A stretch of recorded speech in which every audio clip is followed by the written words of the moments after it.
As a parent, have you ever found yourself saying, "Why doesn't my child listen?" Maybe you have asked them to put on their shoes 3 times already, or turn off the television, or stop fighting with their sibling. And after repeating yourself over and over again, you become frustrated. I think most parents have experienced moments like this before.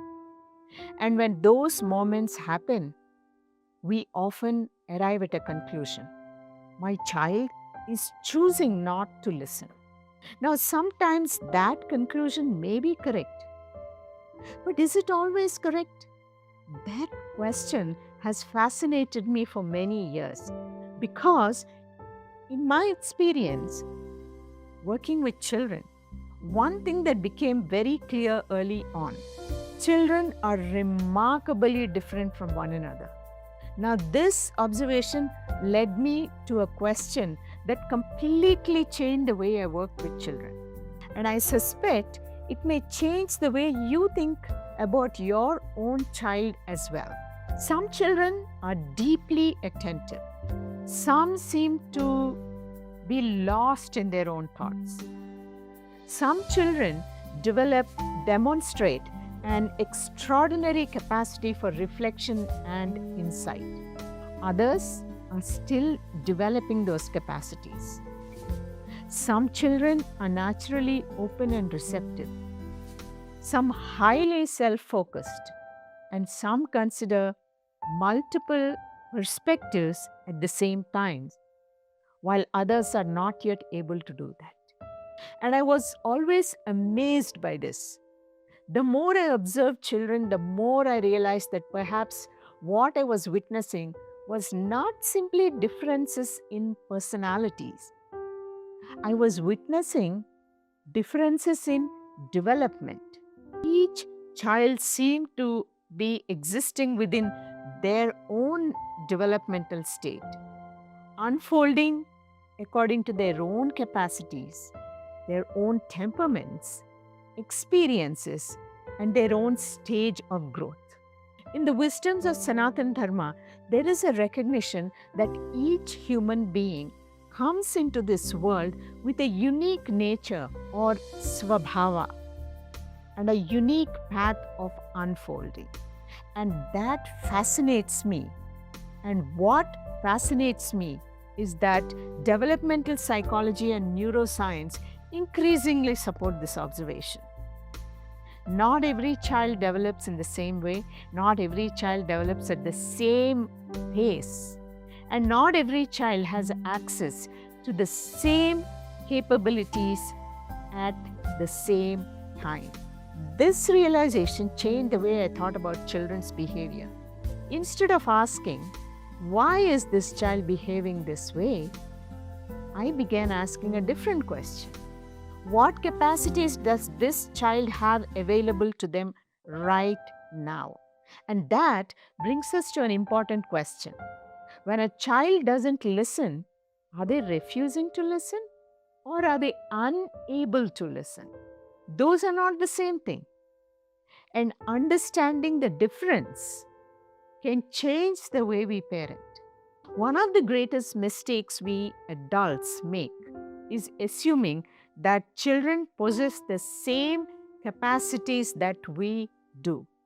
But before we conclude that a child is simply being difficult, we need to understand something that most of us were never taught about children's brains. Children are not miniature adults. Let me repeat, children are not miniature adults. Their brains are still developing. Their ability to regulate emotions, control impulses, think through consequences, shift perspectives, and manage frustration are all under construction.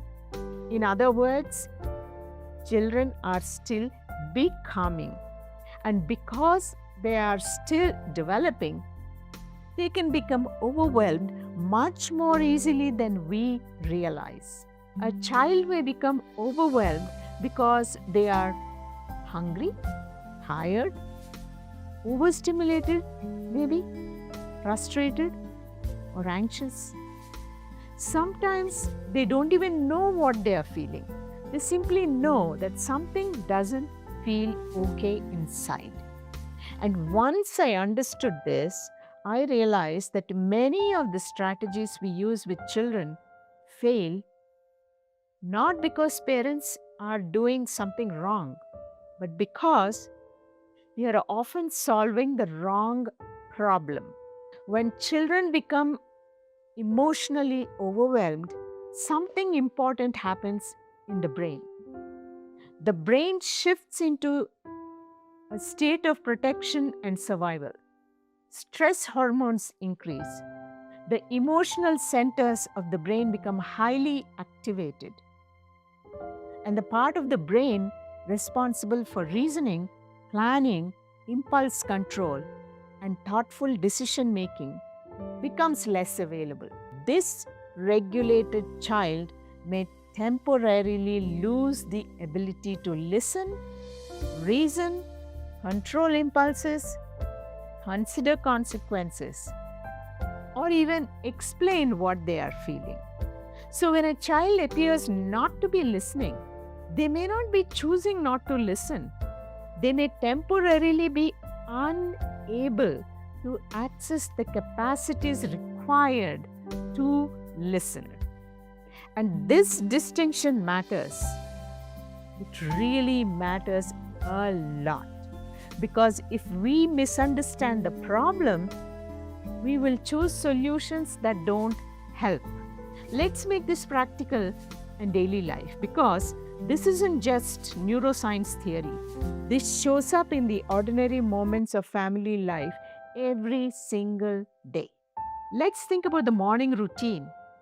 You have asked your child 5 times to put on their shoes. They stare into space, or wander away, or suddenly melt down because their socks don't feel right. As parents, we often think, why are they making this so difficult? It is just putting on socks. But perhaps there's another question. Could this child already be overwhelmed? Could they be anxious about school? Could they be struggling with the transition home to school? Could sensory discomfort be consuming their attention? See, if their nervous system is already overloaded, listening becomes much more difficult. Next, let's talk about homework.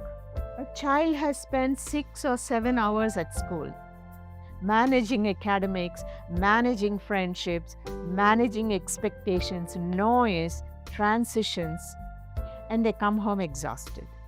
You ask them to start homework and they explode. We may call this laziness or disrespect or lack of discipline. But perhaps we are looking at an exhausted nervous system that has simply run out of resources. Now, does this mean every child who doesn't listen is simply dysregulated? Actually, no. And that's where things become much more interesting. And then there is sibling conflict. 2 children are fighting. One pushes, one screams, she started it, he started it. From the outside, this appears to be simple misbehavior. But underneath that behavior may be frustration, competition, feeling unseen, feeling overwhelmed, or simply reaching the limit of emotional capacity. And then something else happens. Of course, when our children become dysregulated, something often happens to us as well. Our child doesn't listen. We repeat ourselves. They still don't respond. We become frustrated. We raise our voices and threaten consequences. And before we realize it, our own nervous system has become dysregulated. Now, something important has happened. The child is dysregulated and the parent is dysregulated. At this point, neither is functioning at their best. What began as a simple request has become a struggle between two overwhelmed nervous systems. So, if punishment isn't always solving the problem, what should parents do instead? Observation before correction. This is why I believe observation is one of the most important capacities a parent can develop. Before correcting behavior, observe and ask yourself, is my child tired, hungry, overstimulated, embarrassed, afraid, emotionally overwhelmed? And perhaps the most important question, what is happening inside my child right now? Because behavior is often communication.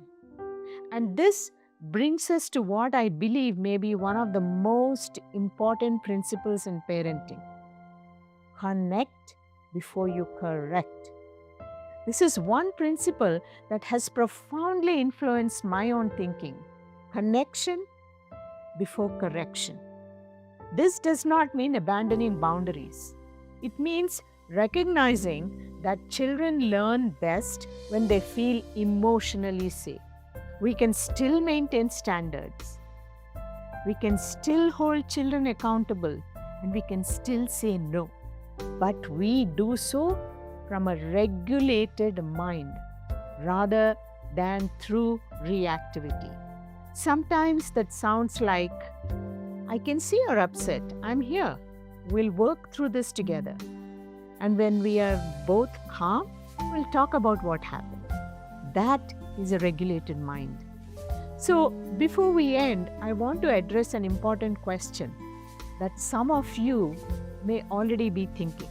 Is all challenging behavior of children simply a nervous system problem? No, it is not. When I say that a child may be unable to listen, I'm not suggesting that all challenging behavior is simply a nervous system problem. Over many years of working with children, I have seen enormous differences in their developmental capacities. And it would be the same in your family as well. Children with different capacities. Some children demonstrate remarkable empathy, some extraordinary self awareness, some are highly influenced by peers, some are capable of significant planning and intentional, inappropriate behavior, and some are still developing their capacities. This is why I don't believe that all behavior is simply biology, nor do I believe that all behavior is simply a matter of choice. So perhaps the question is not, how do I get my child to listen? Perhaps the question is, who is this child in front of me? What capacities do they have available right now? And what do they need from me in this moment? Does the child need co-regulation, guidance, boundaries, accountability, or support? Because every child unfolds differently, and perhaps one of the greatest gifts we can give our children is our willingness to understand who they are rather than assuming who they should be. And sometimes that understanding changes everything. Hi, I'm Dr. Vasantha Reddi, founder of Svadharma Circles. If the content of this video resonated with you, please subscribe for more insights on parenting through neuroscience and Dharmic traditions of Sanatana Dharma at Svadharma Circles.